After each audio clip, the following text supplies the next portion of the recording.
Hello, I'm Lyn Jarvis, contributing editor for Across the Fence, and today a tour of Costa Rica. We're starting in the capital city, San Jose.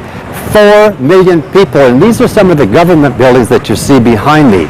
But we won't spend much time here, as I think there are other things you'd rather see, like the Arenal Volcano and the Monteverde cloud forest. A lot to do, so let's get started. San Jose, located in Costa Rica's Central Valley, is bordered by the volcanic ridges of the Sierra Madre Mountains with an average temperature of 77 degrees and is a popular tourist destination. It's fun to explore on foot, but not to drive. Coming from the airport, we were so confused we had to hire a taxi to lead us to the hotel. With a street map, one can easily explore city highlights like the Plaza de la Cultura next to the Grand Hotel.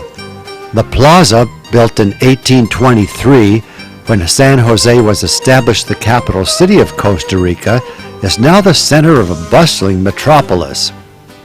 Blessed with many parks, this is Morazan, dedicated to Daniel Quiras, president of Costa Rica in the 1970s, who was educated at McGill University in Montreal.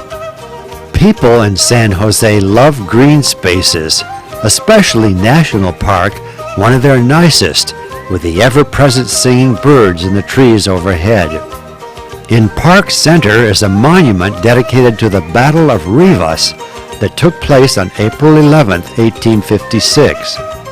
It celebrates the defeat of American William Walker, who tried to turn Central America into a slave colony of the United States. You don't read about that in many of our history books. We're going to drive south now to the Pacific Ocean and then northeast to the Arenal Volcano. And we've been told that there are very few towns along the way, so we should fill the car with gas and get some extra money. I'm at an ATM, and I've just learned that $1 is worth 500 Costa Rican colones. So with a punch of the button, my $100 is worth 500,000 colones. I feel like I've won the lottery. With my fortune, we headed west to the Pacific Ocean and found it at Caldera Beach on the Gulf of Nicoya. It was a nice contrast from the bustle and traffic back in San Jose.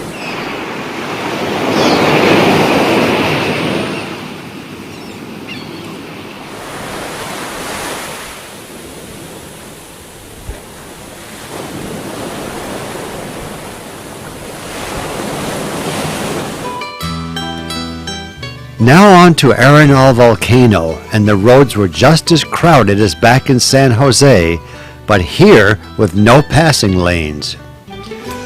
Along the way, we began to get an idea of what wonderful produce can be grown in such a moderate climate. Orange juice, anyone? Roadside markets were irresistible, and we feasted on delicious tropical fruits picked from nearby orchards and fields.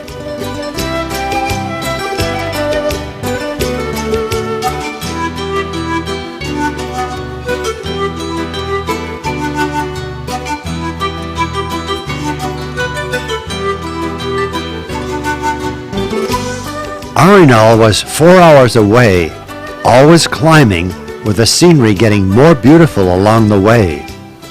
On a mountain ridge, we got our first look at some of the cattle in Costa Rica. These are Brahman, very popular here. Cattle thrive and are easy to care for, as with the mild climate there are no barns, as they stay in pasture year-round. And with the annual rainfall of 400 inches, crops are bountiful and there is always plenty for them to eat, a stark contrast to what our farmers have to deal with. But maybe it's not all that bad when you get a look at what lives in the trees along this bridge. Green iguanas that can grow up to 5 feet in length with teeth as sharp as razors. Often referred to as chicken of the tree, for those who have eaten them, say it tastes like chicken. I'll take their word for it.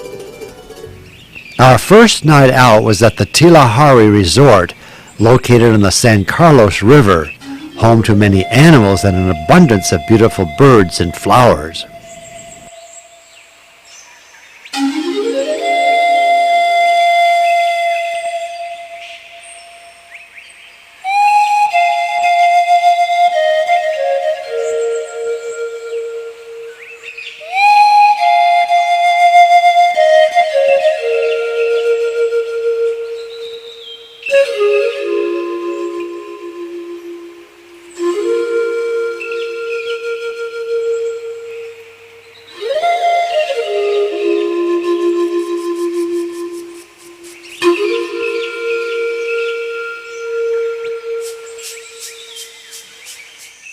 Tilahari Lodge offered a day trip to the Caño Negro Wildlife Refuge on Rio Frio, or Cold River.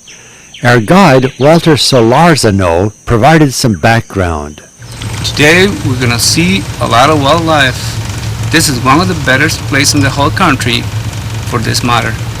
We might see today caimans, sloth, and lots of different bird species. Of course, some of them migrate, so we are not going to see them all today, but quite a good amount. And what is this river, the Rio Frio, in? What's the reserve or preserve? The reserve is called Caño Negro for a reason. There are lots of canals and rivers coming through the rainforest, and as the trees are dropping the leaves, it makes the water be so dark. In Spanish, means black canals, so that's why it's called like that. It's a very important reserve. Caño Negro is one of the most difficult places in Costa Rica to visit, with boats being the only way to explore the wetlands, home to abundant wildlife. The Olivaceous cormorant is the most populous bird in the refuge, numbering in the thousands. This kingfisher sits patiently on a branch, waiting for lunch to swim by. The snakebird has no natural feather oils, so must sun-dry after getting wet. Notice the long tail feathers on this great male egret. They once were in much demand as trim for women's hats and dresses.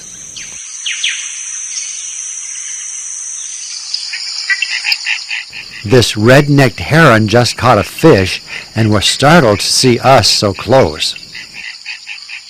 And a close encounter with a caiman, a smaller crocodile cousin who tolerated us just long enough for me to get this photo. We soon reached the border of Nicaragua, marked with a hand-painted sign. Our boat turned around and let us off on the Costa Rica side. And a good thing. The trees were filled with a family of howler monkeys. Here is a short sequence just as we saw them cavorting in the trees. Enjoy.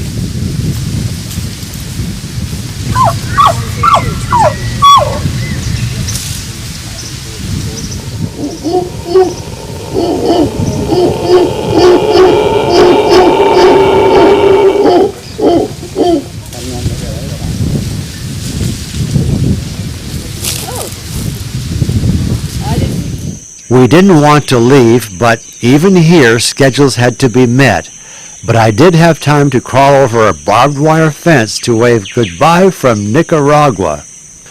Close to Arenal Volcano National Park, we got a nice view of the watershed lake used for hydroelectric power, part of the national power grid. As we climbed, fog rolled in, creating a photo opportunity, but not the best weather to view a volcano. By the time we got to Arenal Observatory Lodge, the sun was setting and it was pouring rain, and we could hear thunder in the distance. That startled a Coda Monday, who looked like a relative of our Vermont raccoons. But it didn't faze this blackbird that was enjoying a warm rain bath. Between showers, we could see Arenal, about the height of Mount Mansfield, its last eruption being in 1968. It is considered one of the 10 most active volcanoes in the world. What we heard wasn't thunder at all. It was Arenal huffing and puffing, spewing out hot rocks, creating columns of smoke and steam as they rolled down the mountain. At dusk, the underground rumblings and explosions seemed to intensify, throwing out orange lava rocks to help cure a giant stomachache. Arenal was so spectacular, we decided to visit the Poas volcano. Being closer to San Jose, the roads were paved and a pleasure to drive. Unlike Arenal, which is viewed from below, a trail leads to the rim of Poas to look down into its depths. When the clouds and mist part, one can see and smell the sulfuric lake at the base of the crater. Water from the lake seeps through cracks in the hot rock, eventually causing geysers that shoot into the air. Poas is a powerful symbol of the geothermal forces that formed Costa Rica. The last major eruption was in 1910, where nearly 1 million tons of ash was ejected in an immense column of smoke and steam. From Poas, we went east to Monteverde and the cloud forest, with some nice scenery along the way. Monteverde was close now, and this rainbow over the cloud forest was a positive omen. And we needed good luck to negotiate the hour-and-a-half climb on a narrow dirt road to get to our destination. For a moment, we thought we had really taken a wrong turn when we spotted the Trapp family lodge.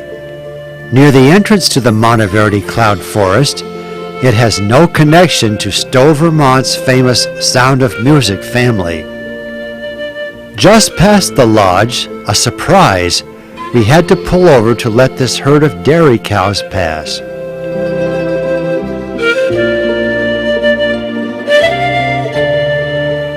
Then I couldn't believe what I was seeing, a team of oxen hauling cans of milk.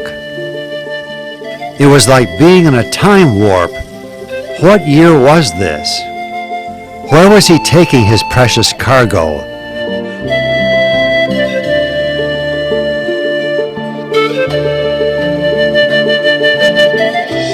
Despite my surprise, a sense of nostalgia engulfed me as I remembered long ago days growing up on a small Vermont farm.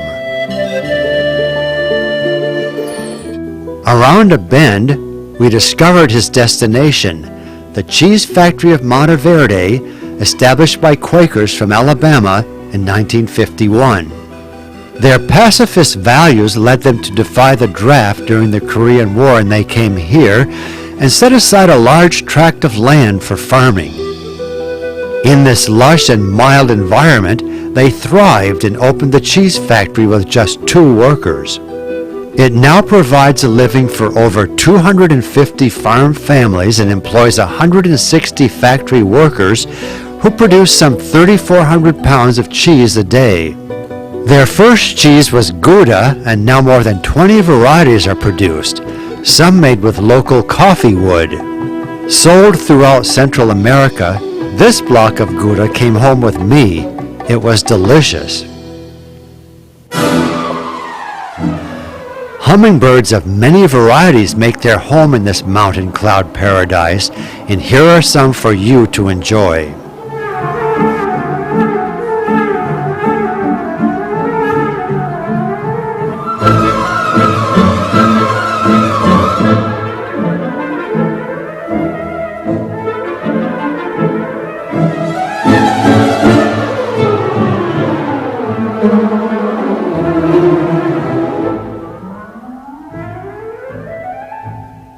Called by National Geographic magazine the jewel in the crown of cloud forest reserves, it was established in 1972 when the Quakers donated 26,000 acres of their land. Despite being so remote, some 75,000 visitors make their way here every year. We arrived early, as only 100 people are allowed on the trails at a time. Only 3% of the reserve is open to visitors. The rest is under strict protection to ensure safe haven for rare plants, birds, and animals. There are about 8 miles of trail for hiking that wind through an enormously rich ecosystem, supporting 20% of the world's plant diversity on only 4% of the Earth's surface. an amazing statistic. What an ecologically diverse and beautiful country. I wish we had more time to explore Costa Rica, but that'll have to wait for another time. I'm Lyn Jarvis for Across the Fence in the Monteverde cloud forest, and thank you for watching. Across the Fence is brought to you as a public service by University of Vermont Extension, the Vermont Agricultural Experiment Station, and WCAX-TV.